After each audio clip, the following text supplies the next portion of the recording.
Assalamualaikum warahmatullahi wabarakatuh. Perkenalkan, nama saya Anwari, mahasiswa Sekolah Tinggi Agama Islam Darut Tauhid Bandung.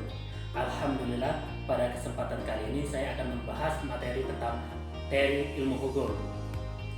Akan saya bahas kali ini memiliki 4 poin penting di dalamnya. Baiklah, untuk bab pertama yang kita bahas adalah pengertian teori ilmu hukum.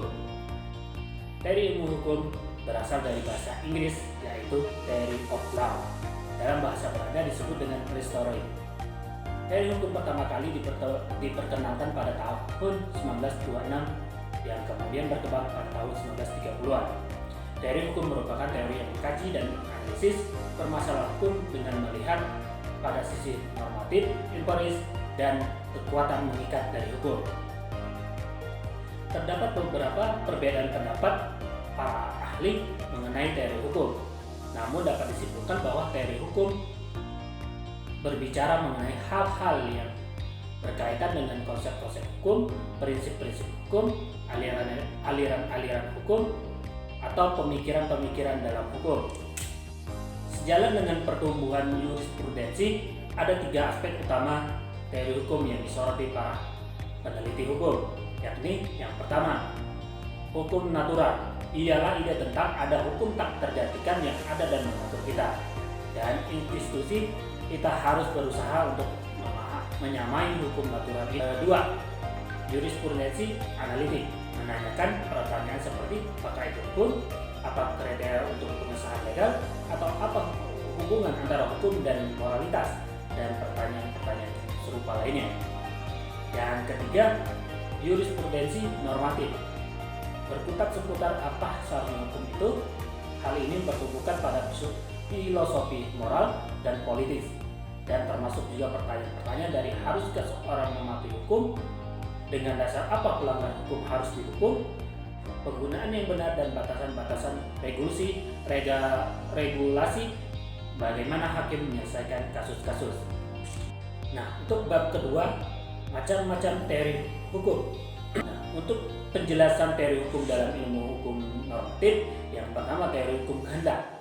Nah, teori hukum kehendak menjelaskan dasar logika dari deskripsi ilmu hukum, yakni berumpu pada prinsip eksklusi, artinya menurut sistematika ilmu hukum, norma dalam suatu sistem hukum bersumber pada kewenangan legislatif tertinggi, perintah atau putusan penguasa.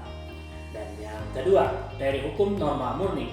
Teori hukum ini dikategorikan sebagai teori hukum positivisme normatif yang terdiri dari atas doktrin bahwa hukum identik dengan norma murni dan dalam arti objektif, bebas dari nilai ideologis, etis, sosiologis.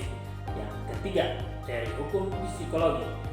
Titik tolak dari teori hukum psikologi pada prinsipnya bahwa peraturan hukum itu dipandang sebagai pencerminan ide-ide yang bermukim di dalam imajinasi. Nah, yang keempat, teori hukum perilaku. J.W. Harris menegaskan bahwa teori hukum perilaku ini berusaha untuk mencari konsep-konsep yang dapat menjelaskan makna dari pernyataan-pernyataan tentang perilaku manusia yang dapat diamati. Yang kelima adalah teori hukum sengketa. Teori hukum sengketa menjelaskan eksistensi sistem hukum dalam kerangka konflik yuridikal. Teori hukum sengketa meskipun menolak keempat asas logika hukum, namun peraturan perundang-undangan sama sekali tidak diabaikan. Karena peraturan tertulis paperless menjadi pilihan bagi hakim untuk dijadikan pedoman dalam putusan perkara. Nah, penjelasan teori hukum dalam ilmu hukum empiris terbagi sebagai berikut. Dari keadaan hukum dasar hukum. Dari keadaan dasar hukum dari Nonet dan Zelenics dengan 3 tipe hukum, yakni tipe hukum responsif, tipe hukum otonom, dan tipe hukum responsif. Merupakan konsep abstrak, artinya jarang atau tidak pernah terrealisasi secara empiris. Setiap tata hukum dan institusi hukum yang ada mungkin bersifat campuran dari ketiga tipe hukum tersebut. Nah, yang kedua, hukum fungsional. Menurut J.T.R. Hayden, berfungsinya teori hukum fungsional dapat dipahami sebagai pengartikulasian sistem suatu hubungan yang ajek di antara berbagai variabel yang bersifat yuridis dan non-yuridis. Nah, yang ketiga teori hukum sistem. Sistem itu memperlihatkan sejumlah bentuk-bentuk, misalnya politik, ekonomi, hukum, dan daya jangkau dari hukum adalah semua peran-peran yang majemuk. Ini memperlihatkan sifat yang khawatir. Fungsi sistem ini di sini adalah mereduksi kompleksitas, menjadikannya struktur terlihat jelas kerangkanya. Dengan cara itu kehidupan menjadi tertata. Yang keempat, teori hukum politik. Teori ini dikemukakan oleh R. Whiteholder. Teori hukum politik bertujuan untuk membebaskan hukum dari keabstrakannya dan menonjolkan implikasi-implikasi politik dari hukum. Nah, bab ketiga yang akan kita bahas adalah tokoh-tokoh pencetus teori hukum. Baiklah, untuk tokoh-tokoh pencetus teori hukum, yang pertama ada Hans Kelsen. Menurutnya, teori hukum merupakan ilmu pengetahuan mengenai hukum yang berlaku dan bukan hanya mengenai hukum yang seharusnya. Dan yang kedua adalah Friedman. Menurutnya, teori hukum adalah sebuah ilmu pengetahuan yang di dalamnya mempelajari esensi hukum yang memiliki kaitan antara filsafat hukum di suatu sisi dengan teori politik yang ada di sisi lainnya. Nah, yang ketiga ada Ian McLeod. Menurutnya teori hukum merupakan suatu yang menjadi pengarah kepada analisis teoretik secara sistematis terhadap berbagai sifat dasar hukum, aturan hukum maupun institusi hukum secara umum.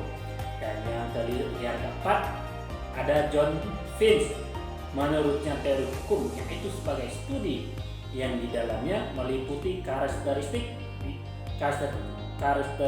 esensial yang ada pada hukum serta kebiasaan yang memiliki sifat umum yang ada pada suatu sistem hukum dalam tujuan menganalisis berbagai unsur dasar yang menjadikannya sebuah hukum serta membedakannya dengan peraturan lain.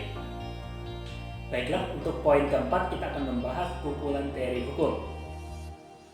Nah, teori hukum abad ke-19. Teori hukum Karl Marx. Hukum itu kepentingan orang berpunya. Yang kedua, teori Savigny. Hukum itu jiwa rakyat. Yang ketiga, teori Jering. Hukum itu fungsi kepentingan. Yang keempat, teori Henry S. Maine. Hukum itu produk adaptasi sosial. Yang kelima, teori Emily Durkheim. Hukum itu moral sosial. Yang keenam, teori Austin. Hukum itu tata hukum. Berikutnya ada kumpulan teori hukum abad ke-20. Yang pertama, teori neo-Kantian, di mana letak sifat normatif dari hukum. Yang kedua, teori Rudolf Stambler. Hukum itu normatif karena kehendak yuridis. Yang ketiga ada teori Hans Kelsen. Hukum itu normatif karena Grundnorm. Yang kumpulan teori hukum yang berikutnya teori dari kubu neopositivisme. Nah, yang pertama ada tokoh teori Max Weber. Hukum itu cermin rasionalitas dan otoritas. Yang kedua teori Leon Dubois. Hukum itu tata karya sosial. Yang ketiga teori Egon Ehrlich. Hukum itu aturan yang hidup. Yang keempat ada teori Theodor Geiger. Hukum itu gejala sosial. Yang kelima, teori Maurice Haureau. Hukum itu proses perbuatan. Yang keenam, teori George Burfield. Hukum itu kenyataan normatif. Yang ketujuh, teori Talcott Forson. Hukum itu mekanisme integrasi. Yang kedelapan ada teori Roscoe-Ford. Hukum itu keseimbangan kepentingan. Nah, untuk kumpulan teori hukum berikutnya ada teori dari kubu realisme hukum. Yang pertama, teori hukum Oliver Holmes. Hukum itu berlaku hakim. Yang kedua ada teori Ross. Hukum itu rasa wajib atau takut. Nah, untuk kumpulan teori hukum berikutnya teori dari kubu neo-Marxis. Yang pertama, teori Robert Dahrodov, hukum itu kepentingan orang berkuasa. Dan yang kedua, teori feminis legal teori, hukum itu kepentingan kaum laki-laki. Teori dari kubu aliran hukum alam abad ke-20. Yang pertama, teori W.A.M. Leuven, hukum itu keinsafan, keadilan. Yang kedua, teori Francois Geni, hukum itu perlu tafsiran kontekstual. Ya, untuk teori hukum di masa transisi, yang pertama teori Monet-Zalesnik, hukum responsif, dan yang kedua teori Satjipto Harjo, hukum represif. Nah, itulah yang dapat saya sampaikan. Lebih dan kurang saya mohon maaf. Assalamualaikum warahmatullahi wabarakatuh.